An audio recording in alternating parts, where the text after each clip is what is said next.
Hiduplah dua orang pemuda sakti mandraguna yang bernama Slamet dan Sugeng. Mereka merupakan pemuda pejuang kemerdekaan. Mereka menggunakan kesaktiannya untuk memerangi penjajah. Tetapi justru hal inilah yang sangat dibenci oleh kaum penjajah. Sepak terjang Slamet dan Sugeng bahkan telah sampai ke telinga para petinggi pasukan Belanda dan Jepang. Para petinggi penjajah mencari berbagai cara untuk menangkap kedua pemuda itu. Sampai pada akhirnya para penjajah itu mengetahui bahwa kedua pemuda itu bersahabat dengan seorang gadis bernama Saraswati. Guna menangkap kedua pemuda itu, para penjajah berencana menculik sang gadis untuk memaksa kedua pemuda itu keluar dari tempat persembunyiannya dan menangkap mereka. Aduh Biung, aku lagi bingung Gang. Weleh, tumben kamu kebingungan, Mat. Biasanya kan kamu yang suka bikin orang lain bingung. Itu tuh Gang, sepeda yang di rumah bannya lagi bocor. Bagusnya diapain ya? Mau diganti bannya atau sepedanya? Oh alah, Mat. Kebangetan kamu, Mat. Biasanya kamu yang suka nasehatin orang. Sekarang kamu jadi lebay. Sini, aku kasih tahu.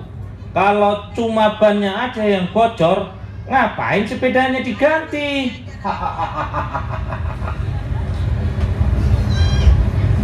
Mat, aku ada ide.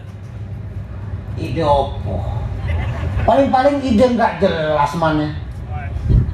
Tak lihat-lihat, Belanda sekarang senjatanya makin tambah canggih. Gimana kalau kita ciptain jurus baru buat ngelawan para penjajah itu?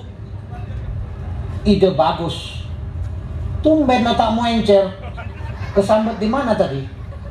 Sontoloyo. Udah dari sononya keles. Kalau enggak, mana mungkin bisa sakti begini. Terus gimana sekarang? Pasang kuda-kuda lah. Masa berdiri macam patung gitu? Begini. Waduh, Mat. Kebangetan kamu. Masa pendekar sakti melas gitu? Kuda-kudanya sudah benar. Mukamu itu loh yang belum benar. Begini. Siap. Cat. Ketika dua pemuda asik berlatih untuk menciptakan jurus baru, tiba-tiba lewatlah seorang gadis cantik nan aduhai. Gang, ada cewek cantik tuh Gang. Neng, boleh nanya bentar, Neng? Boleh Bang.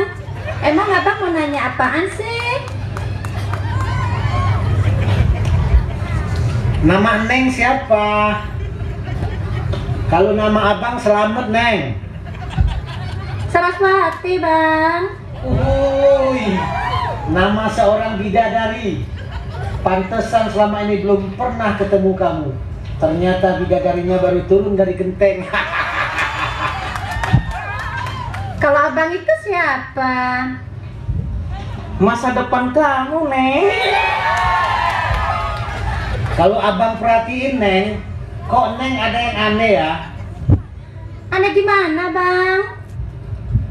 Coba Neng balik badan. Masa sih Bang? Ya kan Neng?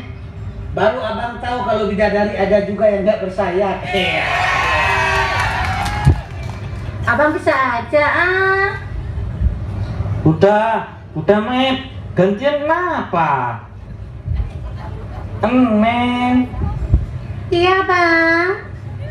Neng tahu nggak kalau bulan sebenarnya dulunya ada 3? Masa sih Bang? Tapi sayang, Neng, sekarang tinggal 1 yang masih ada. Terus yang 2 kemana Bang? Yang 2 ada di mata Neng. Di dalam matamu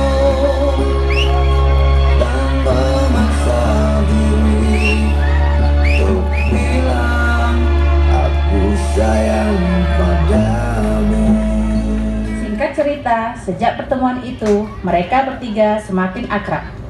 Dan Saraswati ternyata adalah anak dari seorang kepala desa. Dan dia sudah lama belajar di negeri Belanda. Hello, emang zaman segitu anak gadis boleh belajar tinggi-tinggi ya? Tapi embuhlah, kita lanjut ya.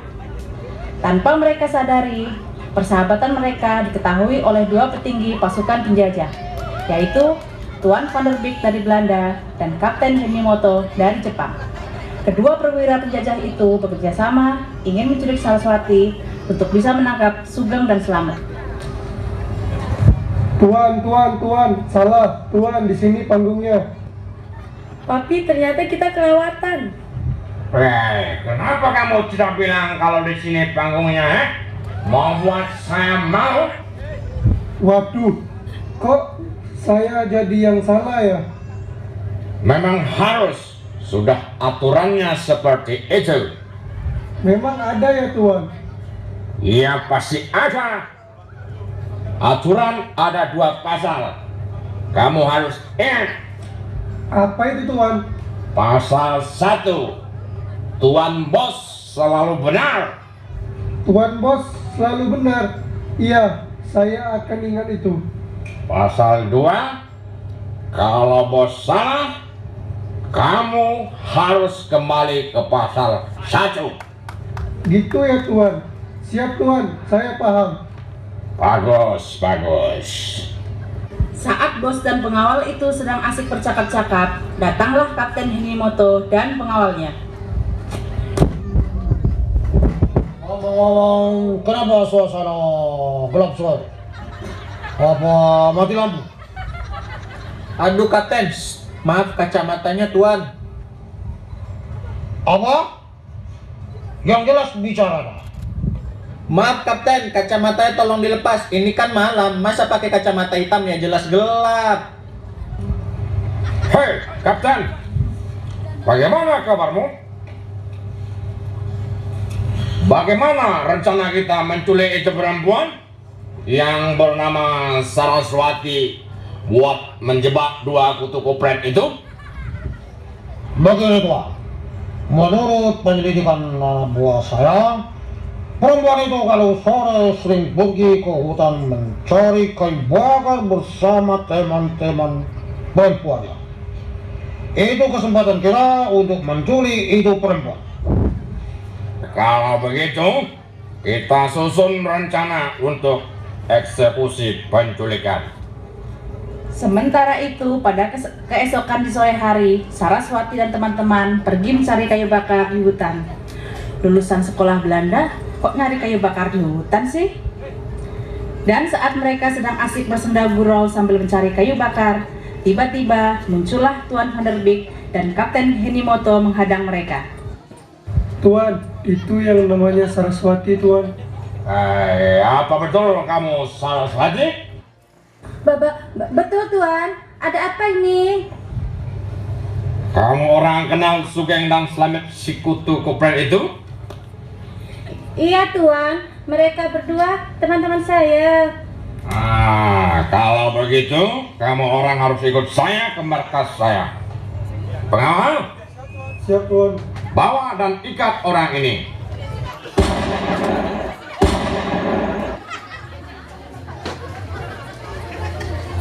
Kalau ikat jangan kuat-kuat. Sayang itu kulit mulus bisa luka. Dasar Pak Tua pendek, gak bisa lihat kalau yang mulus dikit.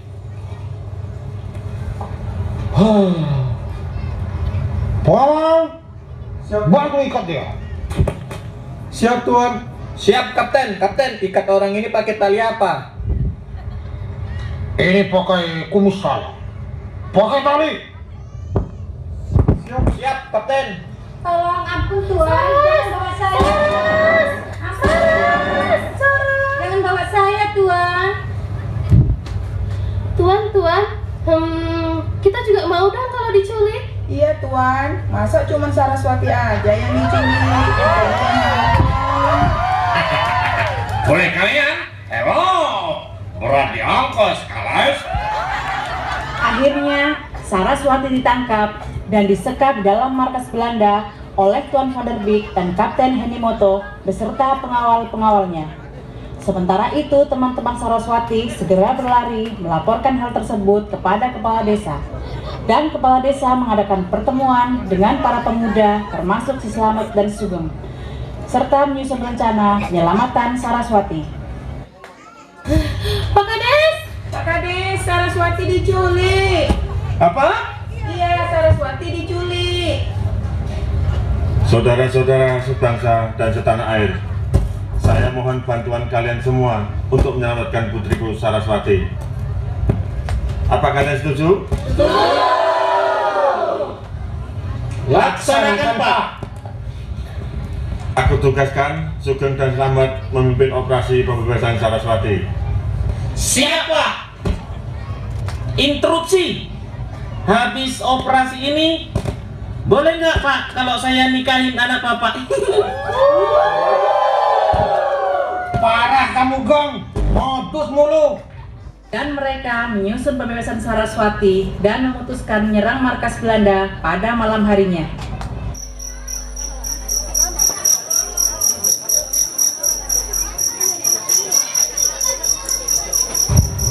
Bang, apa Anda yakin dua kutu kopret akan datang menyelamatkan gadis ini? Pasti. Saya yakin itu. Sementara itu di luar markas, Sugeng dan Slamet mengendap-endap memasuki markas dan melumpuhkan para penjaga. Masyarakat dan pemuda yang lain menunggu di luar markas, menunggu aba-aba dari dua pendekar itu untuk menyerang. Tak lama kemudian, kedua pendekar itu mampu menaklukkan para penjaga. Kan mereka pendekar sakti, ya pasti bisa lah.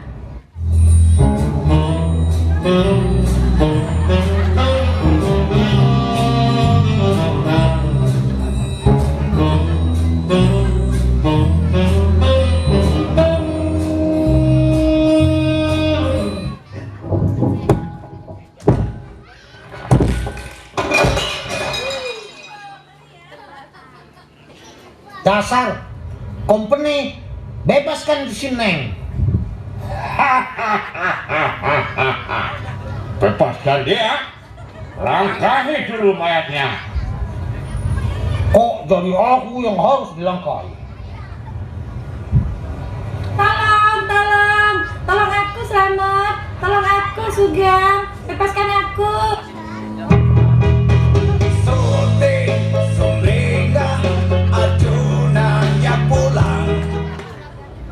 Tenang Neng, kami akan segera membebaskanmu dan pergi ke pelaminan bersamaku.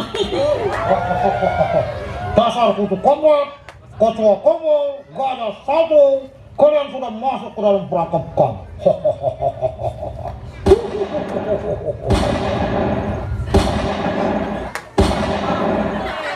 Tuan Van der Beek dan Kapten Henimoto tidak mengetahui bahwa para pengawal mereka sudah ditaklukkan dan markas mereka sudah terkepung oleh pemuda dan masyarakat desa. Akhirnya terjadilah pertempuran antara Tuan Van der Beek melawan Sugeng dan Kapten Henimoto melawan Slamet.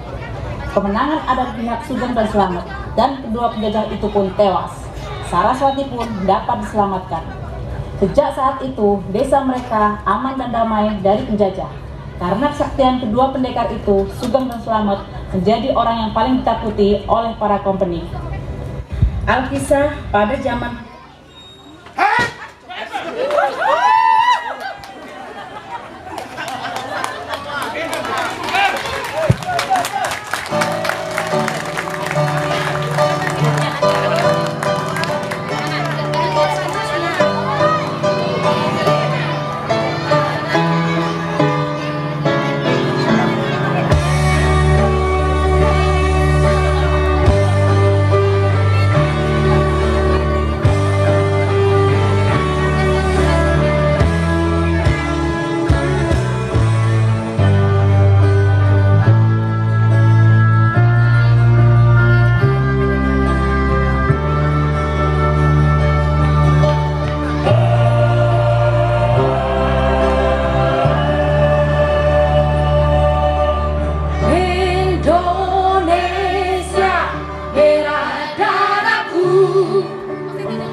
maupun Indonesiaku. Tak sebilah pedang yang tajam dapat palingkan daku dari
Ya, sambil kami undang untuk pemotongan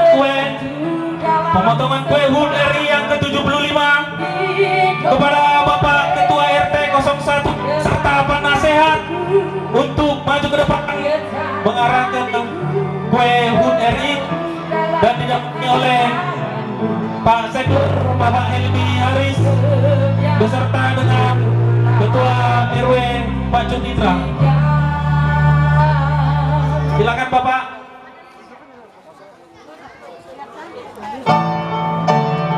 Kepada Pak RT 01 beserta penasehat Pak Si Agus. Kebalik Pak, arahnya ke sana. Ya, kepada Pak Seklur